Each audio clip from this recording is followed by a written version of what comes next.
ప్రజల్లోకి వస్తాను, పాదయాత్ర చేస్తాను అంటున్న జగన్మోహన్ రెడ్డి అసెంబ్లీ వేదికగా మాత్రం తన పోరాటం ఎందుకు చూపించలేకపోతున్నారు అనుకోవచ్చు అంటారు? ఏం మాట్లాడతారు చెప్పండి? ఏం మాట్లాడడానికి అవకాశం లేదు. ఎందుకంటే ఎంత బాధ్యత రాహిత్యం అంటే అంత బాధ్యత రాహిత్యం. 9:59కి అసెంబ్లీలోకి వచ్చారు, 10-11 నిమిషాలకు వెళ్ళిపోయారు. గవర్నర్ మాట్లాడేటప్పుడు నినాదాలు చేస్తూ అబద్ధాలు అని గందరగోళం చేశారు. అసలు 5 సంవత్సరాలు సీఎంగా చేశాడు అతను. కనీసం సభా మర్యాద కూడా తెలియకపోతే ఎట్లాగా? తనకు తెలియలేదు. ఉన్న 11 మంది 11 పార్టీ లీడర్ కదా ఆయన. ఆ 11 మంది కన్నా ఆయన కనీసం ఇట్లా కాదు, ఇలా చేయాలి, ఇలా చెప్పాలి, సభా మర్యాద ఇది పాటించాలి, అసలు ఆ వ్యక్తుల్లో లేదు, ఆ నాయకుల్లో లేదు. ఇక సభా మర్యాదలు అతను ఎన్నింటికి వచ్చాడు, ఎన్నింటికి పోయాడు, ఇవన్నీ చెప్పుకోవటం అనవసరం. ఒక ప్లే కార్డు పట్టుకున్నారు, నన్ను గొంతు నొక్కేస్తున్నారు, అసెంబ్లీలో నన్ను మాట్లాడనివ్వట్లేదు, నాకు ప్రతిపక్ష హోదా కావాలి. ఇదేందో చిన్నపిల్లలు అడిగినట్టుంది, కానీ అసలు బాధ్యత గల మనిషిగా అతను చేసే ప్రవర్తన మాత్రం కరెక్ట్ కాదు సార్. పక్కా ఫాల్ట్. అతనికి ఇచ్చే సలహాదారులు ఎవరైనా ఉన్నారు అంటే అతని నాశనాన్ని కోరుతున్నారు తప్పనిచ్చి అతని ఉన్నతికి, అతని అభ్యున్నతికి, జగన్ బాబు మళ్ళీ తిరిగి పార్టీ ప్రజల్లోకి రావాలి, ఇతనికి మంచి సలహాలు ఇవ్వాలి అన్న నాయకుడు ఎవ్వరూ లేరు ఆయన పక్కన. ఇది మాత్రం ఘంటాపదంగా చెప్తున్నాను నేను. ఎందుకంటే ఇతను గవర్నమెంట్ ఉన్న 5 సంవత్సరాల్లో 75 మంది సలహాదారులు పెట్టుకున్నారు. కేవలం ఇంట్లో కూర్చొని అతను రోజును గడపడానికే నిర్ణయించుకున్నాడు తప్పనిచ్చి ప్రతి విషయంలో సలహాదారుడు ఎవరి సలహా ఒక్కొక్కడికి 60 లక్షలు, 70 లక్షలు, 50 లక్షలు జీతాలు గవర్నమెంట్ సొమ్మిచ్చారు. అది ఎంతవరకు న్యాయం? నువ్వు పరిపాలన చేయి, నీ మంచి ఆలోచనతో ప్రజలకు సహాయం చేయి, ప్రజల్లో నువ్వు మంచి గుర్తింపు తెచ్చుకోవాలి. వచ్చిన కాడ నుంచి విధ్వంసమే తప్పనిచ్చి ఏమన్నా ఉందంటే తాడేపల్లి ప్యాలెస్ దగ్గర హెలిప్యాడ్ కోసం 20 ఎకరాల 22 పెట్టేసేసి అతని స్థలాన్ని కాజేసి అతని దౌర్జన్యం చేసి గవర్నమెంట్ కావాలని 22A పెట్టారు. హెలిప్యాడ్ కోసం, స్థలం కోసం ఒక రైతు నోరు కొట్టారు. ఇన్ని అరాజకాలు చేసి ఇంకా నువ్వు ఏ విషయంలో ఏ విషయంలో గొంతెత్తుతాను? ప్రజా సమస్యల మీద గొంతెత్తుతావా? ఏమి ఎత్తావు? ఏదైనా చేయి, నీ లాభం. నీకేం కావాలి? నాకు ఇంకా కావాలి, నాకు అధికారం కావాలి, 5 ఏళ్ళు రాత్రి జరగాలి. ఏదో సినిమా ఉందండి, సుడిగాలో ఏదో ఉందండి సినిమా. రాత్రి పెద్ద మనిషి అయిపోవాలి పిల్లోడు, సైకిల్ తొక్కుతా పెద్దోడు అయిపోతాడు ఆ సినిమాలో ఆ పిల్లోడు. ఇక వెళ్ళిపోయి బ్రహ్మాండమైన ఒక ఫైట్ చేస్తాడు. ఒక్కోని కొడితే తిరుపతిలో పడతారు, హైదరాబాద్లో పడతారు, అమెరికాలో పడతారు, ఇట్లా ఒక ఫైట్ చేస్తాడు ఒక సినిమా. ఇట్లా ఇతను ఏందో రాత్రికి ఏదో 2 ఏళ్ళు అయిపోయింది, 3 ఏళ్ళు, ఒకసారి కళ్ళు మూసుకొని చేస్తే 3 ఏళ్ళు అయిపోయింది. అసలు ఏంటిది ఈ 2 ఏళ్ళు 3 ఏళ్ళు ఏంది? నువ్వు చేయవలసింది ఏంది? ప్రజల కోసం నువ్వు చేయవలసిన పోరాటం చేయి, ప్రజలు నీ మద్దతు తీసుకో. అరే ఏ చిన్న సంఘటన జరిగినా నువ్వు పెట్టే సభలు, నువ్వు పెట్టే ప్రదర్శనలు ఇవి మొత్తం ప్రజల్ని ఇబ్బంది కలిగించే విధంగానే ఉండే తప్పని ఏ ఒక్క ప్రజల మద్దతుతో నువ్వు ప్రజా ప్రదర్శన చేస్తున్నావు చెప్పు? పోలీసులు ఇచ్చే ఆర్డర్ ఏమైనా నువ్వు అంతా బేఖాతరు చేస్తారు. పోలీసుల నిషేధాజ్ఞల్ని లెక్క చేయవు. పోలీసులు అంటేనే లెక్క లేదు, కోర్టులు అంటే అసలే లెక్క లేదు. 11 సంవత్సరాలుగా బెయిలిపోయి ఉన్న 32 కేసుల నిందితుడు ఆయన. ఇక అటువంటి వ్యక్తికి పోలీసు, లా అండ్ ఆర్డర్ ఇవంటే ఏముంటాయి? భయం, భక్తి. సార్ ఇలా ఉండకూడదు సార్ అని చెప్పి సలహా ఇచ్చే నాయకులు ఉన్నారు అంటే ఏమీ లేదు. పెద్దిరెడ్డి రామచంద్రారెడ్డి కానీ సాక్షాత్తు సకల శాఖల మంత్రి ఒక ఆయన ఉన్నారు, సజ్జల రామకృష్ణారెడ్డి గారు అని. ఆ రెడ్డి గారు కూడా ఏమైనా సలహాలు ఇస్తారంటే ఏమన్నాడు? 2 బూతులు అన్నాడు, 2 మాటలు అన్నాడు, తప్పే ఉంది, తల క్షమాపణ చెప్పాడు కంటాడు. ఒక తల్లిని ఆడ మనిషిని పట్టుకొని ఒక సాక్షాత్తు ముఖ్యమంత్రి కుటుంబాన్ని ఈ విధంగా నువ్వు మైకు ముందు పెట్టుకుని కారులో నుంచి తలకాయ బయటపెట్టి దూషించావే, అవి చిన్న మాటల? ఒక మంత్రిగా పనిచేసావు, 2 సార్లు శాసనసభ్యుడిగా పనిచేసావు, అంత బుద్ధి జ్ఞానం లేదా నీకు? 2 చిన్న మాటలేగా మాట్లాడింది, మళ్ళీ అతనికి ఒక పరామర్శగా. నువ్వు వెళ్ళే పరామర్శకి ఏంటంటే రాష్ట్రంలో శవాలు కనబడితే చాలా పరామర్శ అంటున్నావు. నువ్వు ఎప్పుడో 2 ఏళ్ల కిందట చనిపోయిన వ్యక్తి విగ్రహావిష్కరణకి వెళ్ళిపోయావు, ఒకటి చంపావు, అంబులెన్స్లో 2 చనిపోయారు. ఏం ప్రదర్శన ఇది? శవ ప్రదర్శన ఏంది ఇది? మళ్ళీ ఎలక్షన్ ముందు 1 సంవత్సరం ముందు నేను కరెక్ట్గా వస్తాను, ప్రజల్లో ఉంటాను, నా మురిపాలు ముద్దలతో మురిపిస్తాను. ఏంది నువ్వు మురిపించేది? ప్రజల అమాయకులా? ఒక్కసారి నిన్ను నమ్మి ఒక్క అవకాశం ఇస్తే ఒక్క అవకాశం ఇవ్వండి అని చెప్పి నువ్వు అడిగిన దానికి నీకు ఇచ్చిన 151 సీట్ల అవకాశాన్ని దుర్వినియోగం జరిగింది. నీ తప్పు కావచ్చు, నీ మంత్రుల తప్పులు కావచ్చు, మీ పాలకుల తప్పులు కావచ్చు, కానీ ఇది మాత్రం కరెక్ట్ కాదు. ఇప్పటికైనా అతనికి సరైన సలహాలు ఇచ్చి ప్రజల్లో నడిపించగల నాయకుడు కావాలి. అతను ఉన్న సలహాదారుల వల్ల ఇంకా ఇంకా నష్టపోతారు. 11 స్థానాల నుంచి 6 స్థానాలు 5 స్థానాలు కూడా పడిపోయినా ఆశ్చర్యం లేదు సార్. ఎందుకంటే ఈరోజు ప్రజల్లో చైతన్యం ఉంది. కూటమి ప్రభుత్వం ఏం చేస్తుంది, ఎలా చేస్తుంది అనేది ప్రతిరోజు ప్రోగ్రెస్ వస్తుంది. ఇన్ని కంపెనీలు వస్తున్నాయి. ఈ కంపెనీలను రాకుండా ఉండటం కోసం రాష్ట్రంలో అరాచకం, అశాంతి, కులాల మధ్య చిచ్చు, ఇవన్నీ పెట్టేసేసి వచ్చే పారిశ్రామికవేత్తలు భయపెట్టాలని చెప్పి నీ వంతు సాయంగా నువ్వు చేస్తున్నావు. నిజంగా నువ్వు ముఖ్యమంత్రిగా పనిచేసిన 5 ఏళ్ల కాలంలో నువ్వు ఏదో మహాకవి గురజాడ అని ఎవరు ఉన్నారండి. సొంత లాభం మానుకో, ఇంకేదో సామెత ఉంది, సొంత లాభం కొంత మానుకొని పరుల సేవకు ఉపయోగపడుతుంది. సొంత లాభం కొంత మానుకో పరుల సేవకు ఉపయోగపడే ఒక సామెత ఉంది. అది చాలా వరకు ఎంతమందిలో ప్రజల్లో ఉందో నాకు తెలియదు. కానీ ఇతని జగనన్న కాలనీలు అని చెప్పి ఇళ్ళు ఇచ్చారు సార్ 5 ఏళ్ల కిందట. ఆ ఇచ్చిన ఇళ్లలో ఏంటంటే చివర్లో ఒక మాయాజాలం చేశారు. మహామాయాజాలం అది. ఆప్షన్ 3, మీరు కట్టుకోలేని పరిస్థితుల్లో గవర్నమెంటే మీకు గట్టి తాళాలు ఇచ్చి మిమ్మల్ని గృహప్రవేశాలు చేయించి కొత్త బట్టలు పెట్టి మీకు భోజనాలు పెట్టి పంపిస్తాం అన్నారు. ఆ ఆప్షన్ 3 వెనక పెద్ద మాయ ఉంది సార్. కేంద్ర ప్రభుత్వం వచ్చిన గ్రాంటు మొత్తం కనీస పరిజ్ఞానం లేని ఒక మేస్త్రికి కూడా కాదు, వైసీపీ కార్యకర్తలకి సబ్లీజులు, కాంట్రాక్టర్లు, సబ్ కాంట్రాక్టర్లు ఇచ్చి ఒకడు ఫౌండేషన్లు వేసి వెళ్ళిపోయి కొంతమంది పిల్లర్లు కూడా లేపకుండా ఎన్ని వందల కోట్ల దుర్వినియోగం అయిందో మీరు ఒక్కసారి గమనించండి. అది ఎంత దుర్వినియోగం అయిందో చెప్పి వచ్చిన వాళ్ళకి ఆప్షన్ 3 కింద ఇచ్చిన ఇల్లు కూడా కట్టాలా, వాళ్ళ డబ్బులు తీసుకున్నారు, అన్ని అవినీతి చేశారు. ఇంకో చిన్న విషయం ఏంటంటే దీంట్లో చాలా గొప్పగా దాక్కున్న మర్మం ఒకటి ఉంది. గోడ కట్టాలన్నా మేడ కట్టాలన్నా సిమెంట్ కావాలి కదా సార్. మాకు ఒక కంపెనీ ఉంది సార్, భారతీ సిమెంట్స్ అని ఒక కంపెనీ ఉంది. ఆ కంపెనీ ద్వారా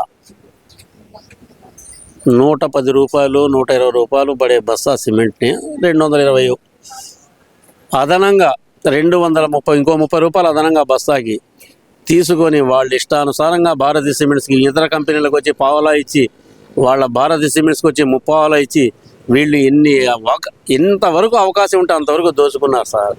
ఇందులో వచ్చిన కాడ నుంచి ఈ మహాకూటమి నేతల్ని భయపెట్టడం, బూతులు తిట్టడం, ఏదన్నా ఒక ఇష్యూ అవుతుందంటే దాని డైవర్షన్కి లేదు. ఎవడో ఎక్కడో ఒకడు వాగటం, పవన్ కళ్యాణ్ గారినో, చిరంజీవి గారినో, లేకపోతే చంద్రబాబు నాయుడు గారినో, లోకేష్ గారినో ఏదో ఒక బూతులు తిట్టడము, లేకపోతే ఒక సంఘటన జరగటం, దాని మీద మళ్ళీ ఈయన ప్రదర్శన వాళ్ళ ఇంటికి వెళ్ళి పరామర్శకి 1000 మంది పోలీసులు, వీళ్ళ మధ్యలో కార్యకర్తలు, వెళ్ళేదారులు వీళ్ళు పట్టుకునే ఫ్లెక్సీలు, సినిమాలో డైలాగులు. ఇదే మేము వస్తే ఇది చేస్తామని చెప్పి వాళ్ళందరూ వాళ్ళే ప్రజలకు తెలియజేస్తున్నారు. భవిష్యత్తులో మీరు మాకు ఓటు వేయమాకండి అమ్మా అని చెప్పేసి వీళ్ళే తెలియజేస్తున్నారు.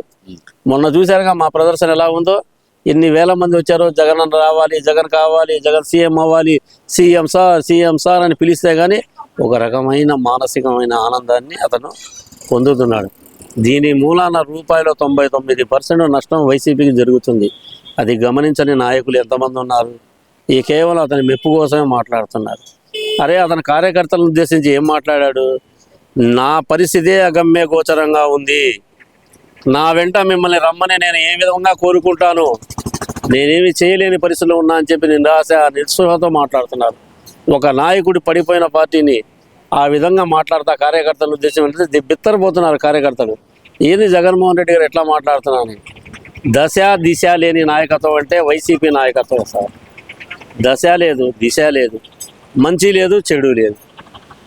మరి ఇంకా ఆ పార్టీ మళ్ళీ తిరిగి 179 చెప్పుకుంటున్నారు.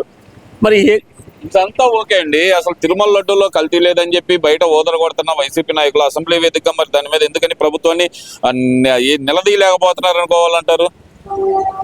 మీకు సుప్రీంకోర్టు క్లీన్ చిట్ ఇచ్చిందని చెప్పి మొన్నటిదాకా సాక్షి పత్రికలు వేసి గందరగోళంగా చేశారు కదా సార్.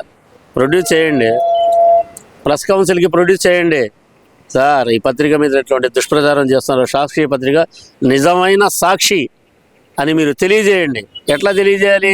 మీ క్లీన్ చిట్ వచ్చిందన్నారు కదా సుప్రీంకోర్టు, వైసీపీ ప్రభుత్వంలో ఎటువంటి అవినీతి జరగలేదు, లడ్డూ ప్రసాదంలో ఎటువంటి కల్తీని వాడలేదు అని మీకు క్లీన్గా వైట్ పేపర్ చిట్ ఇచ్చిందన్నారుగా. ఆ చిట్ ఏదో పబ్లిక్లో పెట్టండి. అయ్యా మేము పవిత్రులం, నిమిత్త మాత్రమే. ఇదిగోండి తెల్ల పేపరు, మా మనసత్వాలు తెల్లగా ఉంటాయి. రప్ప అంటే ఏందో తెలియదు, నరకడం అంటే ఏందో తెలియదు, ముందు టైర్ల నుంచి మనుషులు ఎక్కడమో తెలియదు మాకు. మేము పవిత్రులు, మేము నీతి నిజాయితీ మారు పేరులో. మా మంత్రులు, మా ఎమ్మెల్యేలు ఎవరైనా సరే వైట్ పేపర్ లాంటి వాళ్ళు, ఏదైనా రాసుకోవచ్చు, మంచి రాయి చెడు రాయి. ఇటువంటి మాటలు మాట్లాడిన మీరు చిల్లు చూపిరు. ప్రెస్ కౌన్సిల్లో ఫిర్యాదు చేసే అవకాశం ఉందిగా. సార్ మా పార్టీ మీద ఏం దుర్వినియోగం చేస్తున్నారు, ప్రెస్ ఎట్లా జరుగుతుంది, వాళ్ళకి సంబంధించిన పత్రికలు మా మీద దుష్ప్రచారం చేస్తున్నాయి అని మీరు చెప్పండి. లేదంటే హైకోర్టులో, సుప్రీంకోర్టులో ప్రొడ్యూస్ చేయండి. సార్ మేము గత ప్రభుత్వంలో మేము ఏ తప్పు చేయలేదు, ఇదిగోండి క్లీన్ చిట్ మీరు ఇచ్చింది, అయినా కానీ ఈ ప్రభుత్వం మా మీద బురద జరుగుతుంది, మాట్లాడండి. ఏమైనా అసెంబ్లీలో మీ మైక్ కట్ చేశారా? మాట్లాడనీయకుండా ఏమీ లేదుగా. వచ్చారు 10 నిమిషాలు కూర్చొని వెళ్ళారు. ఆ 10 నిమిషాల కాలానికి ఏంటంటే అదేదో సభ్యత్వం రద్దు అవుద్దామో అన్న భయంతో వచ్చారు. కాకపోతే వీళ్ళకి తెలియని విషయం ఏంటంటే గవర్నర్ ప్రసంగానికి హాజరైన ఎమ్మెల్యేలు కానీ ఎవరైనా కానీ అది వర్తించదు. ఉపయోగం లేదంటారు. ఉపయోగం లేదు సార్, వచ్చినా ఉపయోగం లేదు కాబట్టి 10 నిమిషాలు వెళ్ళిపోయారు. అరే ఒక ప్లే కార్డు ఒక మాజీ సీఎం పట్టుకొని నాకు ప్రతిపక్ష హోదా ఇవ్వండి అయ్యా, దయచేసి నా గొంతు నొక్కేస్తున్నారు, నా పీక పిసికేస్తున్నారు. ఏం మాటలు అవి? ఈ మధ్య ఒక ఆశ్చర్యకరమైన సంఘటన ఒకటి జరిగింది సార్, మీకు తెలుసా సార్?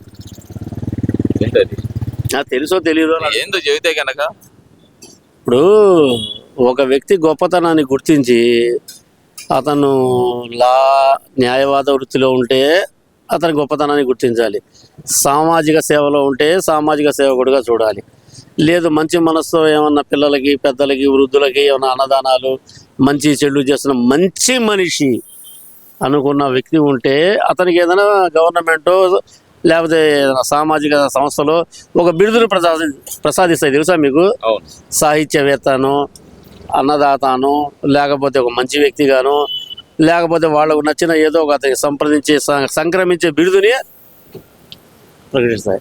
కానీ ఈ మధ్యకాలంలో ఒక మంచి బిరుదు ఒక వ్యక్తికి దక్కింది సార్. ఏంటంటే కులాల మధ్య చిచ్చు పెట్టడం కోసం. మరి ఆ కులంలో ఎవరు ఈ విధంగా మాట్లాడరు. కాపుల్లో ఒక రకమైన ధైర్యం, గౌరవం, నిజాయితీగా ఉండగలిగిన వ్యక్తులు ఉన్నారు కాపుల్లో. కానీ కాపుల్లో కూడా ఒక టైగర్ ఉంది అని చెప్పేసి జగన్మోహన్ రెడ్డి గారు కాపుల్లో టైగర్ అంబటి రాంబాబు అని చెప్పి అతనికి ఒక బిరుదు వచ్చాడు. జైలు నుంచి వచ్చినా తీసుకుంటాడు అనుకుంటా ఆయన. మరి ఆ టైగర్ అయింది తగ్గేదేలే అని చెప్పి సైకిల్ చేస్తున్నాయి. అసలు ఆ టైగర్ విన్యాసాలు చూస్తుంటే కుందేలు విన్యాసాలు ఉంటాయి. గడ్డం కింద చేతులు తిప్పటం, ఇట్లా అదే బస్సులో కూర్చొని లేదు వ్యంగ్యంగా డ్యాన్సులు వేయటం, ఏం చేసుకుంటారో చేసుకోండి అని చెప్పి పోలీసులు ఊరక అట్లా తగిలితే డోంట్ టచ్ మీ అంటూ. ఆయన వయసు కూడా 70 ఉంది కదా సార్. ఏమన్నా మైండ్ సెట్ ఏమన్నా అప్సెట్ అవుతాయి ఏమన్నా ఆ టైంలో? మేబీ అవకాశాలు ఉండే. ఇదైతే గ్యాస్ట్రోఎంట్రాలజిస్ట్ చూపించాల్సింది కాదు, మరి అది మెదడుకు సంబంధించింది అయి ఉంటుంది. ఎందుకంటే ఒక వయసు వచ్చినాక మానసిక ప్రవర్తనలో మార్పు ఉంటుంది. కొంతమందిలో నిలకడ, నిబద్ధత, నిజాయితీగా, వయసును కాకుండా వయసులో కూడా 75 ఏళ్ల వయసులో కూడా 25 ఏళ్ల కుర్రోళ్ళ చేయగలిగిన నాయకుడు ఎవరైనా ఉన్నారంటే అది ఒక పవర్ స్టారే, ఒక మెగా అయిన చంద్రబాబు నాయుడు గారే. తర్వాత వచ్చి ధైర్యానికి ప్రతీక పవర్ స్టార్ పవన్ కళ్యాణ్ గారు. ఏ శాఖనైనా సమర్థంగా నిర్వహించగల నాయకుడు లోకేష్ బాబు గారు. మరి కాపుల్లో టైగర్ అంటున్నారు. కాపుల్లో ఒక టైగర్ ఉన్నాడు అంటే 40 ఏళ్ల కిందట చనిపోయారు. ప్రజల కోసం ధర్నా చేస్తా నిరావధికంగా అతను ఏదో చేశారు సార్. వంగవీటి మోహన రంగ కాపుల్లో టైగర్ అంటే ఆయన 35 రోజులు రాష్ట్ర వ్యాప్తంగా కర్ఫ్యూ నిర్వహించారు. కాపుల్లో పెళ్ళుబిగిన బాధ, కోపం, ఎటువంటి ఇబ్బందులు కలిగినాయో రాష్ట్ర ప్రభుత్వానికి ఇప్పటికీ గుర్తుండే ఉండాలి. ఏ నాయకుడు చనిపోయినా కానీ ఇటువంటిది రాలా. కాపుల్లో టైగర్ ఎవరైనా ఉన్నారంటే వంగవీటి మోహన రంగ. అంబటి రాంబాబు గురించి ఏమంటారంటే ఆయనకి జగన్మోహన్ రెడ్డి గారు ఇచ్చేసారు బిరుదు. అది ఒక చెట్టుకి మా ఆకు మంచిది ఉంటుంది, ఇంకోటి కుళ్ళిన ఆకులు, పండిపోయిన ఆకులు కూడా ఉంటాయి. పచ్చటి చెట్లు కూడా ఎక్కడో చూడ పురుగు ఉండదు సార్. అట్లాంటి పురుగులు సార్ వీళ్ళు. నాయకులు కాదు సార్, నాయకులు కాదు, నాయకులుగా అభివర్ణించుకుంటారు వీళ్ళని. వీళ్ళు మమ్మల్ని మర్చిపోతున్నారేమని చెప్పి ఏదో ఒక నోటి దురుసు మాట మాట్లాడతారు.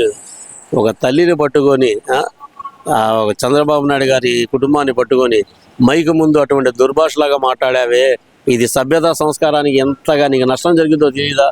నీ కుటుంబంలో ఏ ఒక్కరైనా దీన్ని గర్విస్తారా? ఎవ్వరు గుర్తించరు. నువ్వు చేసింది తప్పు. కాకపోతే ఒకటే గుర్తుపెట్టుకో, మరొక్కసారి మహాకూటమి.